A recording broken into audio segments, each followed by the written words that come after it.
Hello बच्चों, स्वागत है आप सभी का क्रास एडुकेयर में। बेसिकली इस लेक्चर में हम लोग देखने जा रहे हैं केमिकल बॉन्डिंग में लेविस डॉट स्ट्रक्चर के बारे में स्टडी करेंगे, है ना। दो साइंटिस्ट जिनका नाम था Kossel and Lewis, GN Lewis करके थे, जिन्होंने बेसिकली स्टडी किया कि कैसे मॉलिक्यूल बन सकता है, कैसे इलेक्ट्रॉन शेयर करते हैं, क्या रिप्रेजेंट करने का नया तरीका हो सकता है। ठीक है ना। तो इसके बारे में हम लोग इस लेक्चर में देखेंगे कि कैसे दो अलग नेचर के एटम या सेम नेचर के एटम कंबाइन करके एक मॉलिक्यूल का फॉर्मेशन करते हैं। ठीक है। तो इसी के बारे में ये हमारा लेक्चर है बेसिकली, जो कि बहुत महत्वपूर्ण है। ठीक है, तो चलिए स्टार्ट करते हैं हम लोग। सबसे पहले मैं शेयर करना चाहूंगा आपको हमारे यहाँ का जो छोटा सा इंट्रोडक्शन है क्रॉस एडुकेयर इंस्टीट्यूट का।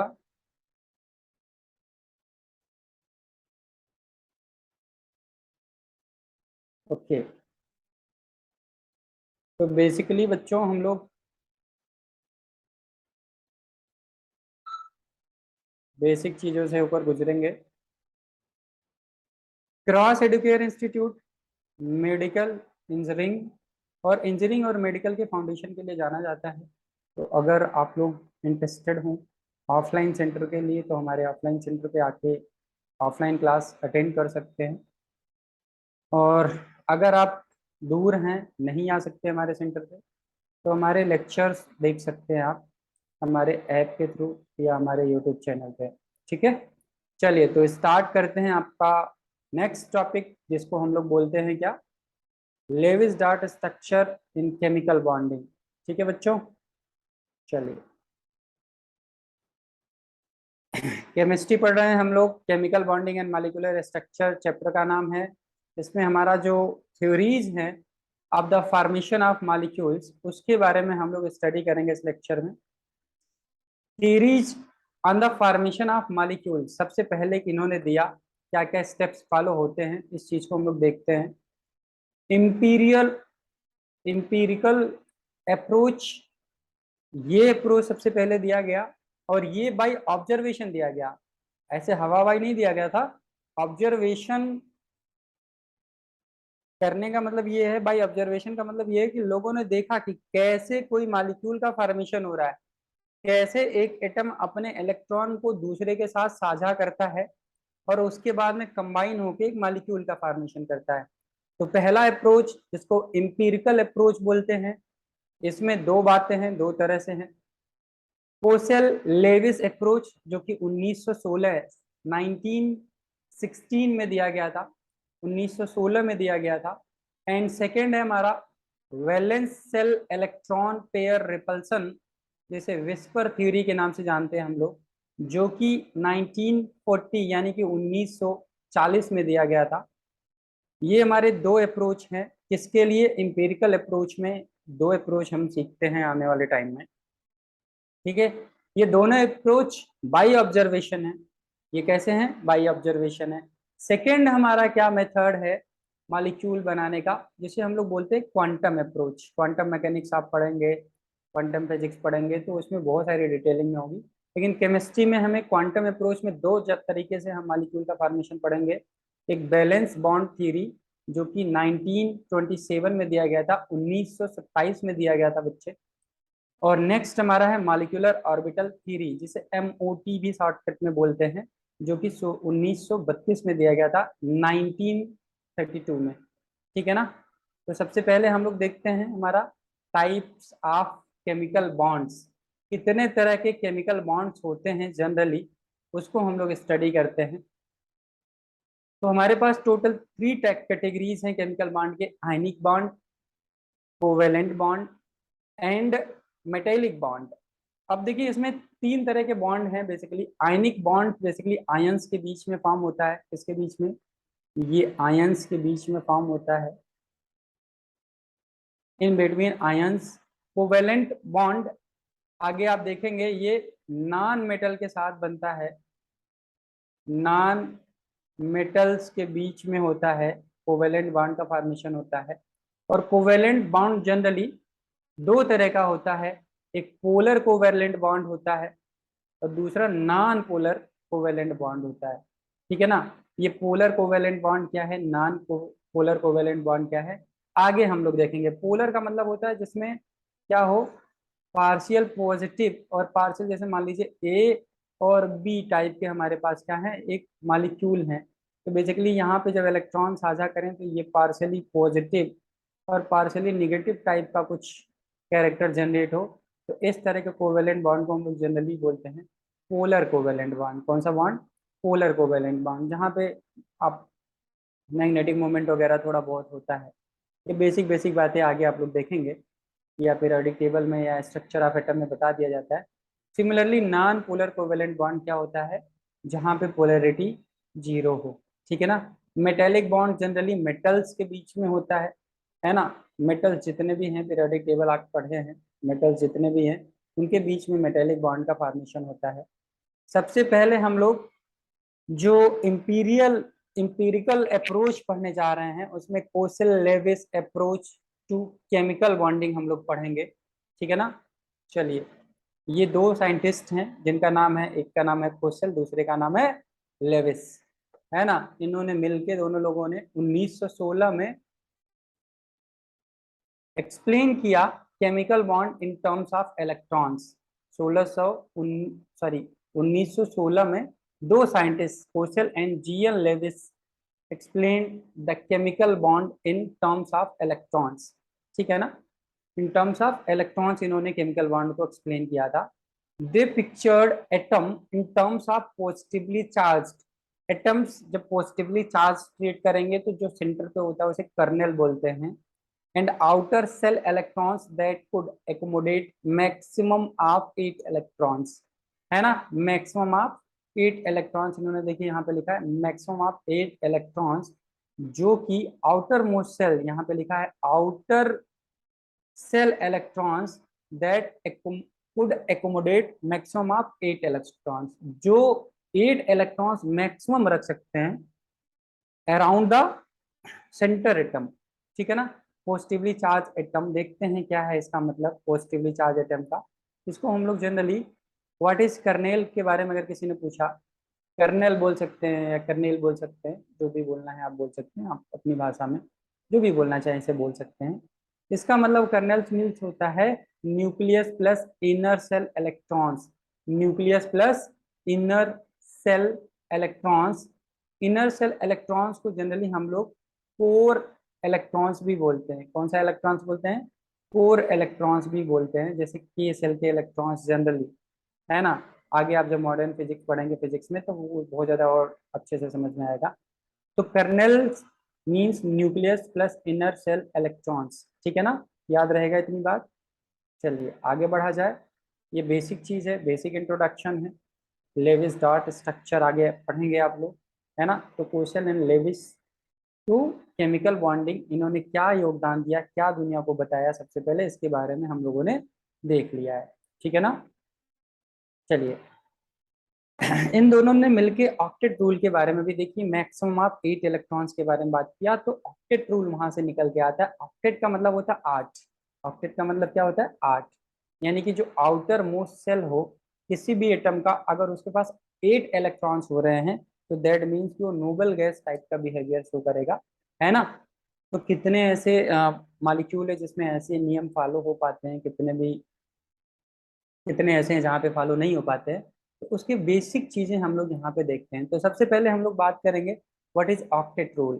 ठीक है ना। According to this atoms can combine either by transfer of valence electrons from one atom to another or by sharing of valence electrons in order to have an 8 electrons in their valence cells is called octet। यानी कि 8 electron किसी भी सूरत में atoms चाहते हैं gain करना, वो चाहे शेयरिंग करके हो चाहे ट्रांसफर करके हो। चाहे किसी एटम से ट्रांसफर करके 8 इलेक्ट्रॉन किसी ने अपना पूरा कर लिया, चाहे कुछ अपने इलेक्ट्रॉन सामने वाले से शेयर करके 8 इलेक्ट्रॉन आउटर मोस्ट सेल में इकट्ठा कर लिया।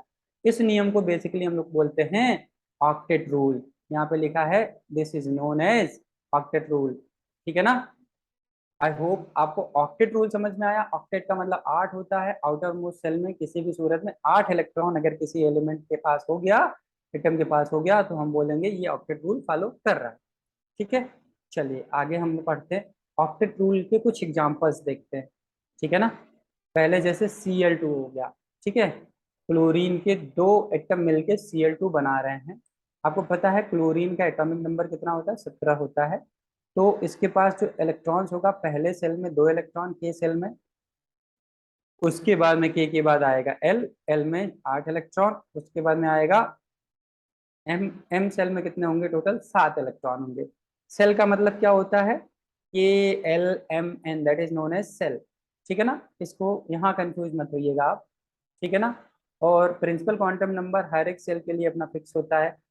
के लिए एन बराबर 1 होता है, प्रिंसिपल क्वांटम नंबर 1 होता है। एल के लिए कितना होता है? 2 होता है। एम के लिए 3 होता है। एन के लिए 4 होता है। ठीक है ना। तो देखेंगे धीरे धीरे आपको और ज्यादा डिटेलिंग समझ में आएगा। जैसे क्लोरीन का एक एटम है, देखिए इसके पास आउटर मोस्ट सेल में 7 इलेक्ट्रॉन है, तो दूसरा भी क्लोरीन 7 इलेक्ट्रॉन कैरी करता है। ये दोनों जब मिलते हैं तो देखिए एक इलेक्ट्रॉन यहाँ पे शेयर हो गया। और अगर इसको आप ध्यान से देखेंगे तो यहाँ पे दोनों क्लोरीन एक एक इलेक्ट्रॉन शेयर करके अपने आउटर मोस्ट सेल में क्या करते हैं? 8 8 इलेक्ट्रॉन कंप्लीट कर लेते हैं, और हम बोलते हैं कि भैया ये ऑक्टेट रूल को फॉलो कर रहे हैं। बात समझ में आया? ठीक है बच्चे। चलिए आगे बढ़ते हैं। इसी श्रृंखला को देखते हुए आगे हम लोग ध्यान देते हैं। ये हम आपको बता चुके हैं। शेयरिंग की वजह से 8 8 इलेक्ट्रॉन हो गए दोनों के पास। ठीक है। नेक्स्ट एग्जांपल देखते हैं NaCl का, है ना, सोडियम क्लोराइड। ठीक है ना। Na के पास टोटल, Na का एटॉमिक नंबर कितना है? 11 है। तो inner most shell outer most shell में कितने इलेक्ट्रॉन होते हैं? इनर मोस्ट सेल में पहले 2, फिर 8, फिर बचा कितना? एक बचा। यानी कि आउटर मोस्ट सेल में इसके पास टोटल कितने इलेक्ट्रॉन होंगे? एक इलेक्ट्रॉन, सिंगल इलेक्ट्रॉन, है ना। तो ये आपका क्या हो गया? नाइट्रोजन का इनर मोस्ट, सॉरी, सोडियम का इनर मोस्ट, फिर आउटर मोस्ट में 8 हो गए, सॉरी। उसके बाद ये पहला के सेल था, फिर एल सेल, फिर एम सेल में देखेंगे आप एक इलेक्ट्रॉन है। ठीक है ना। तो इसका कन्फिग्रेशन 281 में हम लोग लिखेंगे। नेक्स्ट क्लोरीन के बारे में हमने बताया पीछे कि क्लोरीन के पास 17 इलेक्ट्रॉन है शुरू शुरू में, तो इनके डिस्ट्रीब्यूशन 287 करके होंगे। ठीक है ना। ये आपके देखते जाइए इलेक्ट्रॉन्स की संख्या बढ़ती जा रही है। टोटल 17 इलेक्ट्रॉन्स हो गए, 287 हो गए। ठीक है। जब ये दोनों कंबाइन होंगे तो यहाँ देखिए सोडियम का कैरेक्टर है इलेक्ट्रॉन डोनेट करने का, और क्लोरीन का कैरेक्टर है इलेक्ट्रॉन गेन करने का। तो ट्रांसफर ऑफ इलेक्ट्रॉन के थ्रू यहाँ पे अपना अपना ऑक्टेट दोनों पूरा करेंगे। जब सोडियम अपना एक इलेक्ट्रॉन ट्रांसफर कर देगा क्लोरीन के पास, तो क्लोरीन के आउटर मोस्ट शेल में 8 इलेक्ट्रॉन हो जाएंगे, और सोडियम का जो आउटर मोस्ट शेल बचा उसमें भी 8 इलेक्ट्रॉन हो जाएंगे। ठीक है ना। देखिए यहाँ पे क्या हो रहा है, फिर से देखते हैं स्लाइड को। देखिए एक इलेक्ट्रॉन ट्रांसफर हो रहा है, सोडियम के पास चला गया, सॉरी, सोडियम का एक इलेक्ट्रॉन ट्रांसफर होकर यहाँ आ गया, शिफ्ट हो गया, क्लोरीन के पास आ गया। तो यहाँ पे क्लोरीन के पास आउटर मोस्ट शेल में 8 इलेक्ट्रॉन हो गए, और जब ये इलेक्ट्रॉन यहाँ से रिलीज हो जाएगा तो देखिए कितना बना? 2 8 बना। तो सोडियम के पास भी 8 इलेक्ट्रॉन, और क्लोरीन के पास एक इलेक्ट्रॉन यहाँ आके इसमें ऐड हो जाएगा, तो 2 8 एंड 8 हो जाएगा। तो यहाँ इसका ऑक्टेट पूरा हो गया, और यहाँ इसका ऑक्टेट पूरा हो गया। बात समझ में आया? इस मेथड को बोलते हैं ट्रांसफर ऑफ इलेक्ट्रॉन्स। क्या बोलते हैं? Transfer of electrons. इन्होंने अपना ऑक्टेट कैसे पूरा किया? With the help of transfer of electrons. चलिए आगे देखते हैं बच्चों। अब हमारे पास यहाँ पे क्या आ गया? देखिए सोडियम आयन बन जाएगा ये, और क्लोरीन भी आयन बन जाएगा। जब ये इलेक्ट्रॉन इनसे ले लिया तो बेसिकली इसके पास कितने टोटल नंबर ऑफ इलेक्ट्रॉन्स हो गए थे आउटर मोस्ट शेल में? 8। ठीक है ना।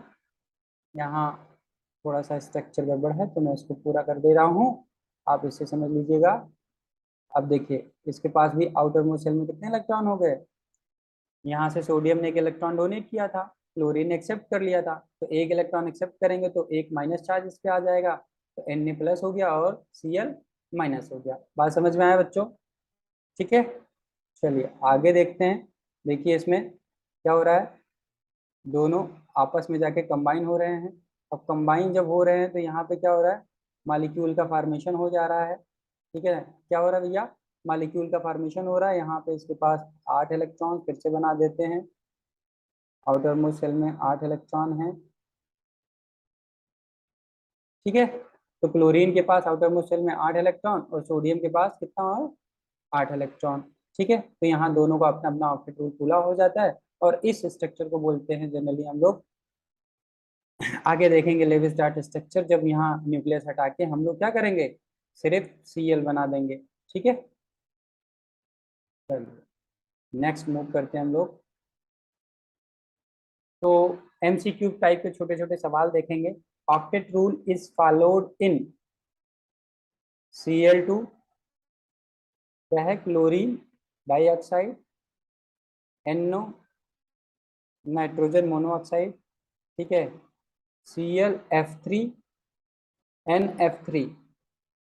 कितने ऐसे मॉलिक्यूल हैं जिसमें ऑक्टेट रूल को फॉलो किया जा रहा है, तो क्लोरीन और ऑक्सीजन, क्लोरीन के पास 1 इलेक्ट्रॉन चाहिए अपना ऑक्टेट पूरा करने के लिए और यहाँ 2 ऑक्सीजन जुड़ा हुआ है, तो क्या ऑक्टेट रूल पूरा होगा यहाँ पे, क्लोरीन का तो चलिए 1 पूरा कर लेंगे लेकिन ऑक्सीजन का कैसे पूरा होगा, तो यहाँ पे नहीं होगा।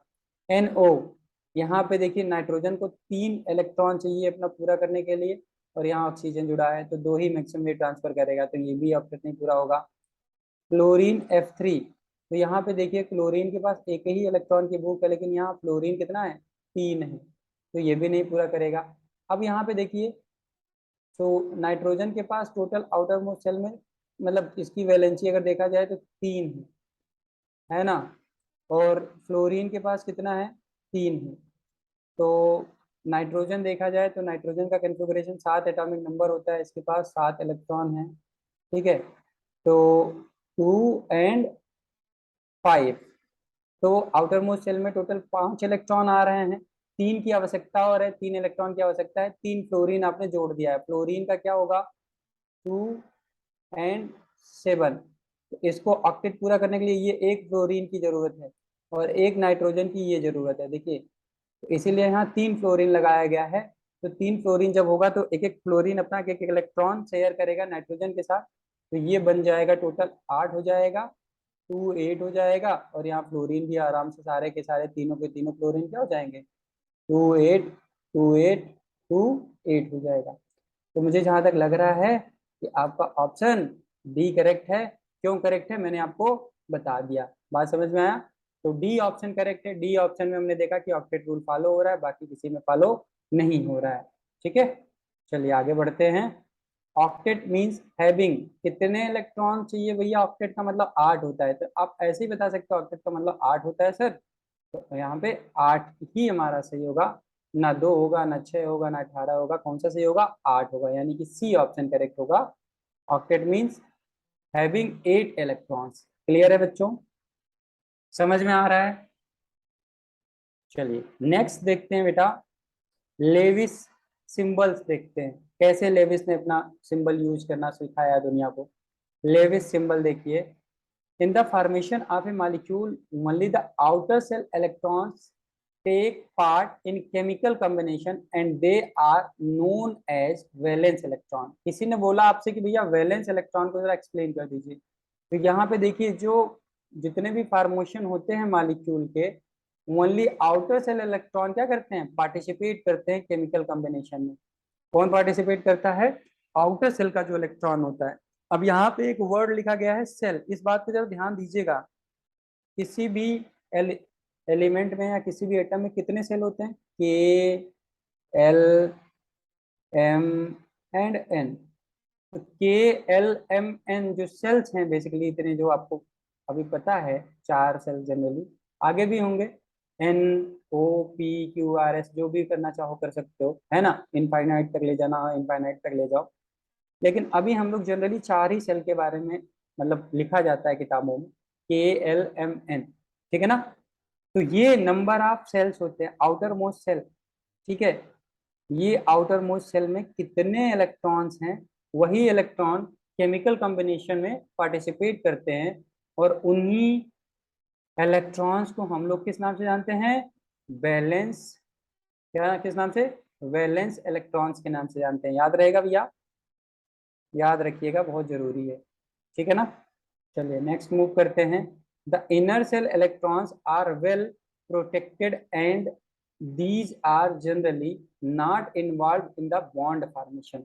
जो इनर सेल के इलेक्ट्रॉन्स होते हैं बेटा, इनर सेल के इलेक्ट्रॉन्स बहुत अच्छे से प्रोटेक्टेड होते हैं, जो कि इन्वॉल्वमेंट जिनका जीरो होता है किसी भी तरह के बॉन्ड फॉर्मेशन में, ठीक है ना। आउटर मोस्ट सेल के इलेक्ट्रॉन्स क्या करते हैं जनरली, अपना फॉर्मेशन क्या करते हैं। हम थोड़ा सा पानी ले लें, प्यास लगी हुई है बच्चा, ठीक है ना। आउटर मोस्ट सेल के इलेक्ट्रॉन ही केमिकल कॉम्बिनेशन में पार्टिसिपेट करते हैं। इनर मोस्ट या जो इंटरनल सेल्स के इलेक्ट्रॉन होते हैं बहुत अच्छे तरीके से प्रोटेक्टेड होते हैं न्यूक्लियस के थ्रू, जो जनरली क्या करते हैं, बॉन्ड का फॉर्मेशन, बॉन्ड के फॉर्मेशन में पार्टिसिपेट नहीं करते हैं, ठीक है।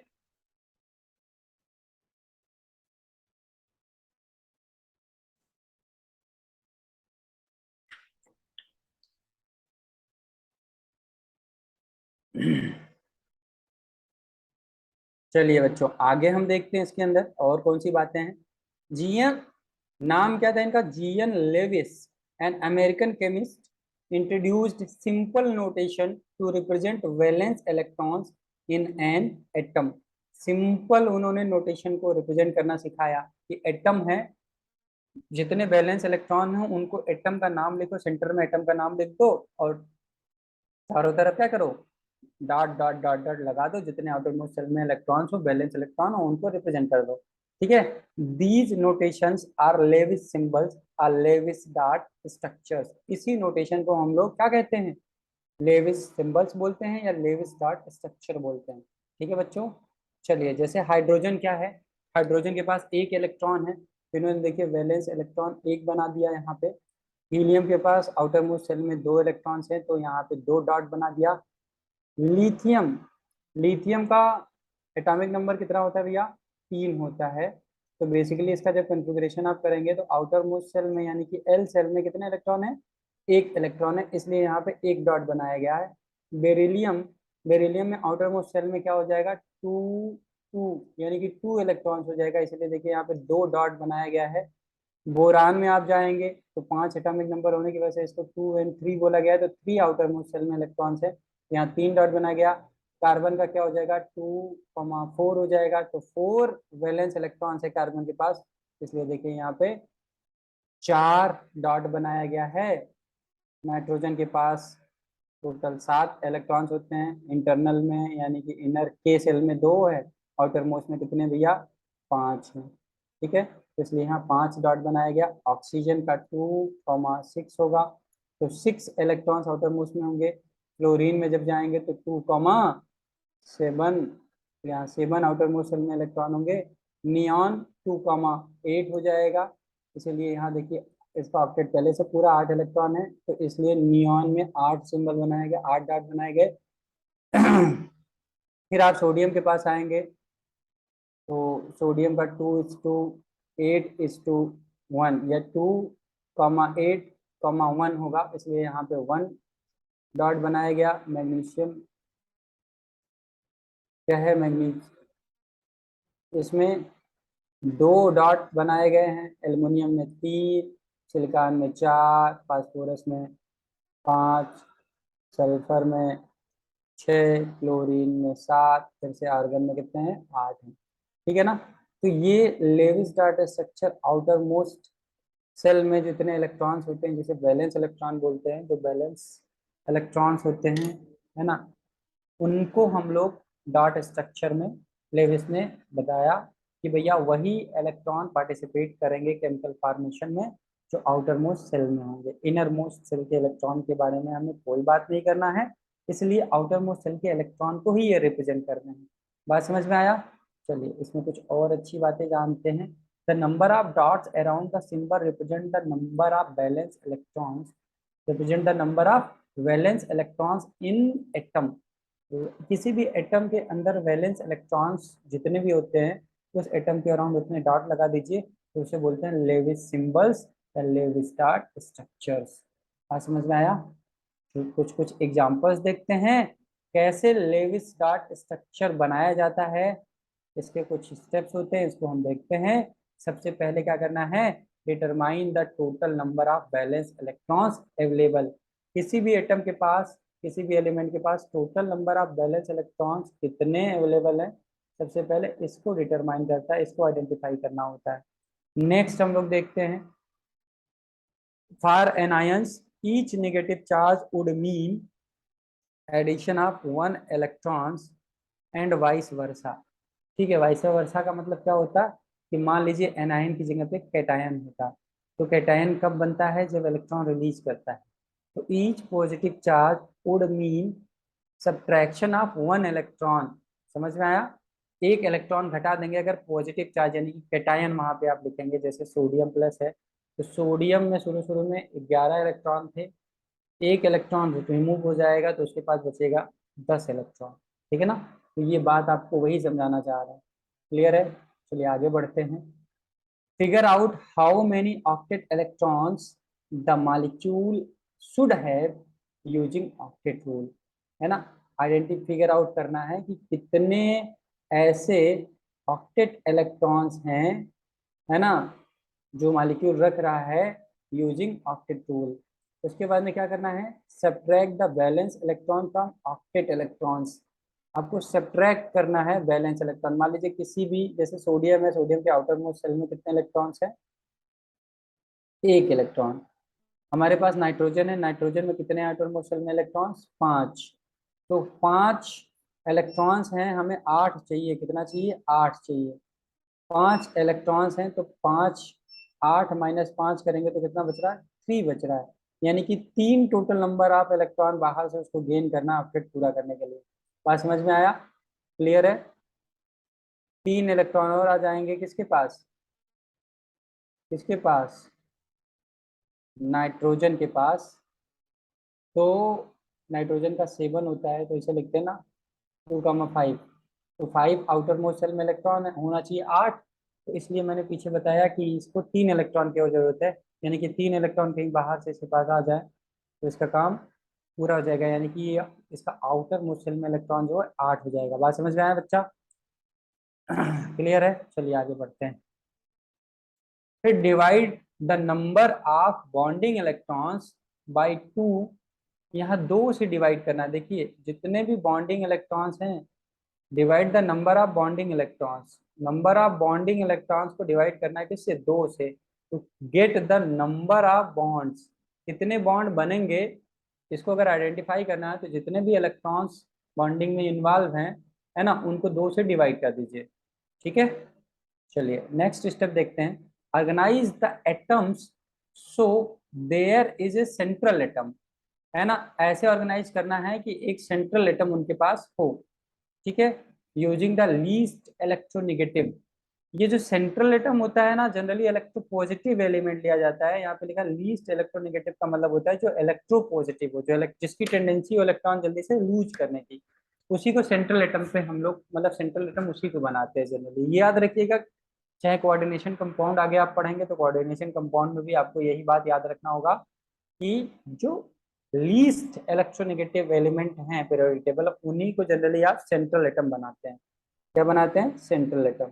ठीक है ना, चलिए आगे देखते हैं इसमें। सराउंडेड बाय अदर एटम्स, मैंने बता दिया कि सराउंडेड बाय अदर एटम्स क्यों होंगे भैया, क्योंकि जब उनकी टेंडेंसी क्या होगी इलेक्ट्रॉन को लूज करने की, तो दूसरा जो मतलब जिन एटम से वो घिरा होगा वो जल्दी से बॉन्ड का फॉर्मेशन कर लेगा, और हमारा जो रिक्वायरमेंट होगा स्टेबिलिटी की मॉलिक्यूल की, वो हमें गेन मिल जाएगी। ठीक है ना, central atom can have up to 4 other atoms connected to it. मतलब जो सेंट्रल एटम होगा वो मैक्सिमम 4 एटम से और क्या करेगा, कनेक्ट हो सकता है। जैसे कार्बन है, कार्बन में टोटल 4 बैलेंस इलेक्ट्रॉन्स है, यानी कि इसकी भूख कितनी है, 4 की है। आपने क्या किया, हर जगह एक एक हाइड्रोजन जोड़ दिया, क्या कर दिया, एक एक हाइड्रोजन जोड़ दिया, इसी को हम लोग मीथेन बोलते हैं। तो यहाँ बन जाएगा CH4। ठीक है ना, तो यहाँ पे सेंट्रल एटम कौन बना, कार्बन बना। कार्बन की टेंडेंसी क्या थी जनरली, इलेक्ट्रॉन को डोनेट करने की या एक्सेप्ट करने की? तो यहाँ की बात कुछ और है। सेंट्रल एटम, हम organize the atom so there is a central atom. तो कुछ बातें इसकी ऐसी हैं जिसकी वजह से हम लोगों ने इसको बनाया है। आगे हम लोग और डिटेलिंग जब इसमें पढ़ेंगे तो और ज़्यादा क्लियर हो जाएगा। ठीक है, हमने बस ये बताया कि कैसे एटम सराउंड करता है सेंट्रल एटम को। ठीक है, चलिए आगे बढ़े। Complete the octet around each of outer atoms if there are not enough electrons to complete the octet, the skeleton structure is incorrect. अगर enough electrons नहीं है octet पूरा करने के लिए, तो जो skeleton structure आपने ड्रॉ किया वो कैसा होगा? इनकरेक्ट होगा, गलत होगा। ट्राई ए डिफरेंट अरेंजमेंट, अगर ऐसा नहीं हो रहा है तो आपको दूसरा अरेंजमेंट ट्राई करना चाहिए। समझ में आया? ये लेविस के स्टेप्स हैं, लेविस डार्ट स्ट्रक्चर बनाने के स्टेप्स हैं। ठीक है ना, कैसे आप लेविस डार्ट स्ट्रक्चर बनाते हैं। ठीक है, place remaining electrons around the central atom, जितने भी रिमेनिंग इलेक्ट्रॉन्स है सबको कहाँ रखना है? सेंट्रल एटम पे रखना है। बात समझ में आया? क्लियर है?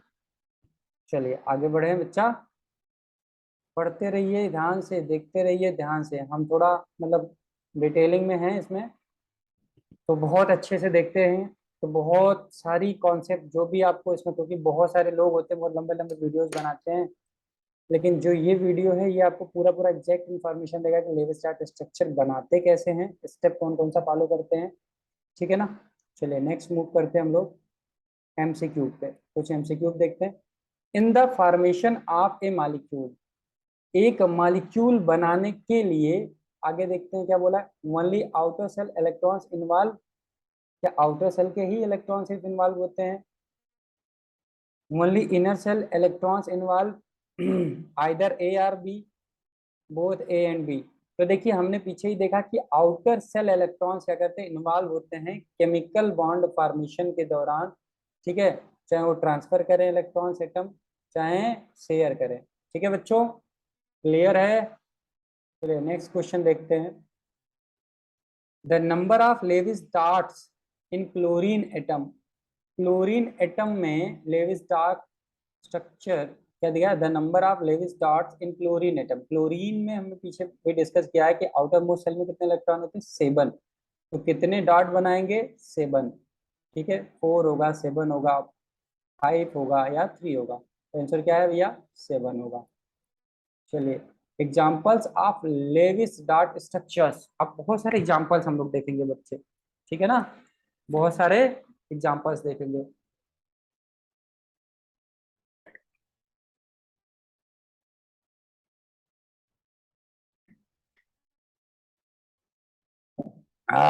मजा आ गया हाँ। लेविस डॉट स्ट्रक्चर कैसे ड्रॉ करेंगे, क्या क्या स्टेप फॉलो करेंगे, मुझे लगता है कि आपको क्लियर हो गया होगा। अब हम कुछ एग्जांपल्स देखेंगे लेविस डॉट स्ट्रक्चर के। चलिए, draw the Lewis dot structure of carbon monoxide का, सीओ का, आपको सीओ मॉलिक्यूल का क्या करना है? लेविस डॉट स्ट्रक्चर ड्रॉ करना है।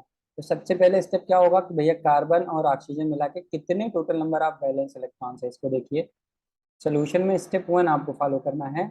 Total number of valence electrons in CO कितने भैया? कार्बन में 4 होता है, ऑक्सीजन में 6 होता है वैलेंस इलेक्ट्रॉन में। ठीक है, तो 4 और 6 मिला के 10 हो जाएगा भैया वैलेंस इलेक्ट्रॉन्स। स्टेप 2 क्या है? देखिए स्टेप 2 क्या होगा? Skeleton structure is CO, skeletal structure जो है इसका सीओ है। ठीक है ना, आगे देखते हैं भैया। Draw the Lewis dot structure में कार्बन मोनोऑक्साइड के मॉलिक्यूल के बारे में स्टडी कर रहे हैं। स्टेप नंबर 3 हम देखेंगे। Putting a single bond between carbon and oxygen, अगर सिंगल बॉन्ड अगर आप पुट करें कार्बन एंड ऑक्सीजन के बीच में तो क्या होगा, देखते हैं। That is one shared pair of electron between carbon and oxygen and the remaining 8 electrons as 3 lone pairs on oxygen to complete its octet and 1 lone pair on carbon we have। समझ में आया ये चीज? इसको आप फिर से देखेंगे तो एज इट इज जो पीछे बताया वही है, सब कुछ लिखा हुआ। One shared pair of electron between carbon and oxygen होगा and the remaining 8 electrons as 3 lone pair on oxygen to complete its octet and 1 lone pair on carbon we have. बात समझ में आया? ये इस तरह का स्ट्रक्चर बोल रहा है कि तीन ऐसे होने चाहिए जो ऑक्सीजन पे हो, तीन लोन पेयर इलेक्ट्रॉन, और एक लोन पेयर इलेक्ट्रॉन का होना चाहिए कार्बन पे होने चाहिए। ठीक है ना? चलिए देखते हैं fourth step. As in this structure octet of carbon is not completed. पीछे जाके देखेंगे आप तो यहाँ पे देखिए क्या कार्बन का ऑक्टेट पूरा है? भैया दो इलेक्ट्रॉन और इसका इसका मिला लीजिए तो दो इलेक्ट्रॉन यहाँ है, तो टोटल चार ही इलेक्ट्रॉन हो रहे हैं। क्या ये ऑक्टेट पूरा आठ इलेक्ट्रॉन है? अच्छा, ऑक्सीजन के बारे में देखिए, दो दो चार दो छः और दो यहाँ मिला आठ, यहाँ पे हो रहा आउटर मोस्ट शेल में। बट क्या कार्बन का पूरा हो रहा है? नहीं हो रहा है ना। तो देखते हैं कि इसमें क्या और करेंगे। ये बहुत मजेदार एग्जांपल है, इसको देखेंगे आप लोग। Step number 4। As in the as in this structure the octet of carbon is not complete, multiple bonding is required between carbon and oxygen to complete the octet of the carbon. Triple bond is required between carbon and oxygen. आगे लिखा है we should therefore shift two lone pairs on oxygen as shared pair between carbon and oxygen so that octet of both carbon and oxygen remains complete। यानी कि पीछे हमने देखा कि carbon का ऑक्टेट पूरा नहीं था, ऑक्सीजन का तो पूरा दिख रहा था भैया, लेकिन कार्बन का पूरा नहीं हो रहा था। तो हम क्या करेंगे, कितने बॉन्ड से जोड़ना चाहेंगे, क्या हमारा तरीका हुआ उसको देखते हैं। ठीक है ना? दस द स्ट्रक्चर शुड बी, कैसा होना चाहिए स्ट्रक्चर भैया? देखिए यहाँ पे क्या हो रहा है, ये भी अपना बन जा रहा है, आठ हो जा रहा है, और यहाँ पे क्या हो रहा है, ये भी अपना आठ बना रहे हैं। तो कार्बन मोनोऑक्साइड का स्ट्रक्चर इंपॉर्टेंट है, इस पे सवाल बन सकते हैं, क्योंकि ये थोड़ा बहुत एक्सेप्शनल भी जा रहा है कि भैया कैसे इलेक्ट्रॉन की शेयरिंग हो रही है, तो मजेदार है। ठीक है ना? तो इस तरह से हमारे दोनों क्या हो गए, अलग अलग बातें हो गई। पहली बात ये है कि भैया ऑक्टेट नहीं पूरा हो रहा था, पीछे हम देख रहे थे कार्बन का, तो हमने यहाँ पे बोला देखो लोन पेयर ऑफ ऑक्सीजन हम क्या करते हैं, शेयर करना चाहते हैं किससे, कार्बन से। तो यहाँ पे हमारा ऑक्टेट क्या हो जाएगा, पूरा हो जाएगा। ठीक है ना? आर, इसको हम देखिए बॉन्ड लाइन नोटेशन हमने यहाँ दिया है, यहाँ पे जनरली डॉट स्ट्रक्चर दिया है। ठीक है ना? तो इससे कंफ्यूज मत होइएगा। ठीक है भैया, चलिए आगे बढ़ते हैं। Draw the Lewis dot structure of CO3 two negative ion. Solution क्या है, स्टेप पहले आप number of valence electron calculate करेंगे। नंबर ऑफ बैलेंस इलेक्ट्रॉन देखिए ऑक्सीजन में कितना है, शुरू शुरू में 6 है, तो तीन एटम यहाँ पे यूज हो रहे हैं, कार्बन एक ही है, तो कार्बन में टोटल चार वैलेंस इलेक्ट्रॉन होते हैं, तो ऑक्सीजन में कितने हो जाएंगे, तीन गुणे छः, 18 4 22। यानी कि total number of valence electron कितने भैया, 22 हैं। किसमें, CO3 टू नेगेटिव आयंस में। ठीक है, याद रहेगा ये चीज, बेसिक चीज है जो आपको पता होना चाहिए। चलिए नेक्स्ट बढ़ते हैं। Step 2, total number of electrons to be distributed in carbon monoxide. ये पता लगाना है आपको कितने टोटल नंबर ऑफ इलेक्ट्रॉन जो है डिस्ट्रीब्यूट किए गए हैं। ठीक है ना? तो हमने देखा total number of electrons to be distributed in CO3 two negative, तो ये 24 आया, 24 आया। इस तरह का हमारा कुछ बॉन्ड हमारा बनेगा लेविस, लेकिन हम लोग लेविस डॉट स्ट्रक्चर देखना चाह रहे हैं। The skeleton structure of CO3 two negative is, ये स्केलेटन स्ट्रक्चर इन्होंने दिया है। ठीक है ना? चलिए आगे बढ़ते हैं। Step 4, putting one shared pair of electrons between carbon and oxygen. ओ भैया, कार्बन और ऑक्सीजन के बीच में क्या करेंगे, एक शेयर पेयर ऑफ इलेक्ट्रॉन्स रख दीजिए, एक एक share pair of electrons, shared pair of electrons between carbon and between each carbon and oxygen and completing octets of oxygen we have। अगर हमें ऑक्सीजन का ऑक्टेट पूरा करना है तो हमारे पास क्या है, चलिए देखते हैं आगे। ये हमारा एक स्ट्रक्चर बन रहा है CO3 टू नेगेटिव का। ठीक है, यहाँ पे देखिए, यहाँ पे टोटल 6 इलेक्ट्रॉन है, यहाँ पे 6 इलेक्ट्रॉन है, यहाँ पे 6 इलेक्ट्रॉन है, एक ही इलेक्ट्रॉन शेयर पेयर हो रहा है। तो बेसिकली यहाँ अगर देखा जाए तो ऑक्सीजन और कार्बन डाइऑक्साइड, सॉरी कार्बन यहाँ पे लेविस डॉट स्ट्रक्चर के बेसिस पे देखें तो ये इलेक्ट्रॉन इससे एक शेयर कर लेगा, ठीक है, ये भिखारी नहीं बनेगा। इससे एक इलेक्ट्रॉन शेयर करेगा तो एक, दो और दो, चार, चार कोवेलेंट बॉन्ड यहाँ पे बन जाएगा, ठीक है ना। कितने बनेंगे भैया? 4 कोवेलेंट बॉन्ड बनेंगे यहाँ पे, ठीक। चलिए आगे बढ़े। In this structure, octet of carbon is not complete, hence multiple bond in required between carbon and one of the oxygen atoms.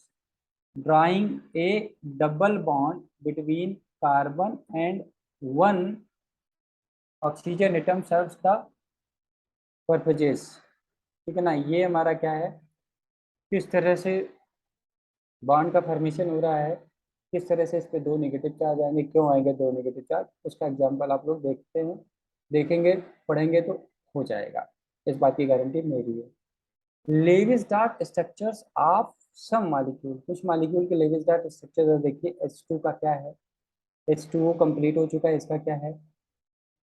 CCl4 molecule के बारे में अगर मैं बात करूं तो किस तरह से ये अरेंज होगा, तो इसका एक एग्जांपल बेटर है यहाँ पे, ठीक है ना।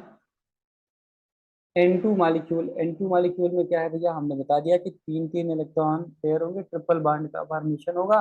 ट्रिपल बॉन्ड में दो सिग्मा एक पाई, या क्या सिग्मा क्या पाई, वो आप बाद में हम देखेंगे, ठीक है ना। चलिए कॉन्सेप्चुअल क्वेश्चंस छोटे छोटे देख लीजिए। Draw the Lewis structure of the following molecule and aids and tell in which each cases to octet rule involve.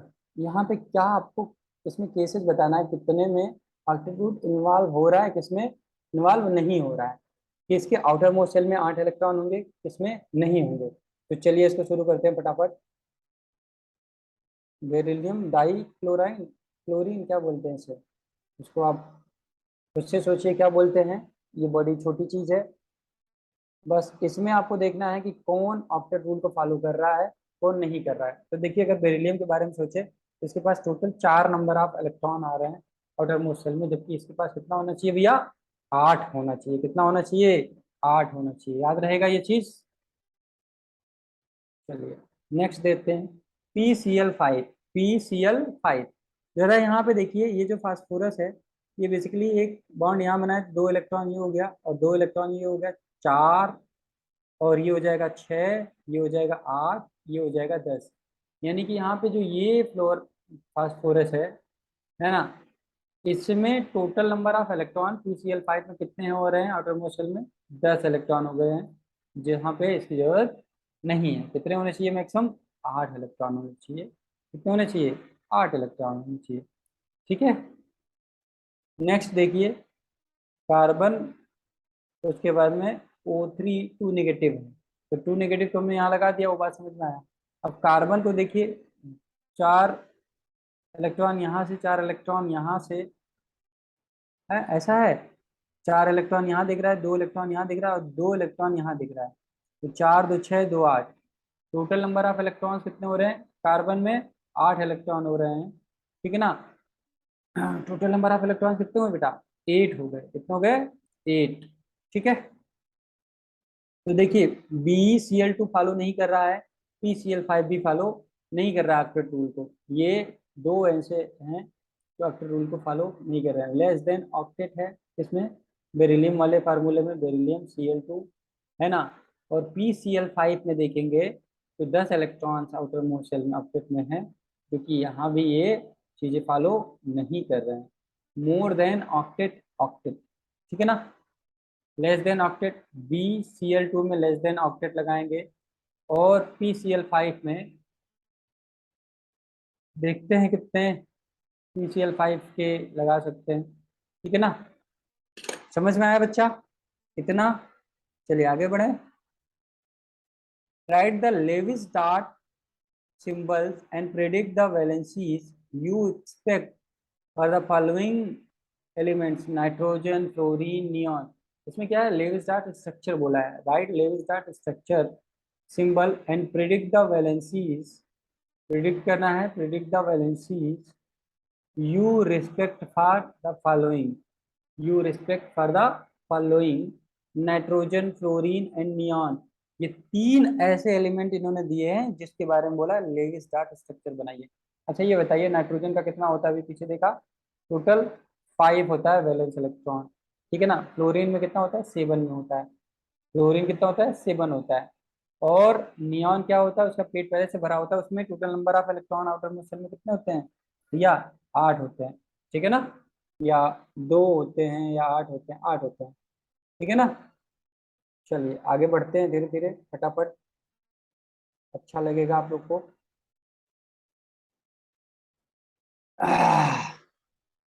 जैसे ही हमने नाइट्रोजन का बना दिया, वैलेंसी अगर निकालेंगे तो 8 - 5 = 3 आएगा। फास्फोरस में वैलेंसी निकालेंगे तो 1 आएगा।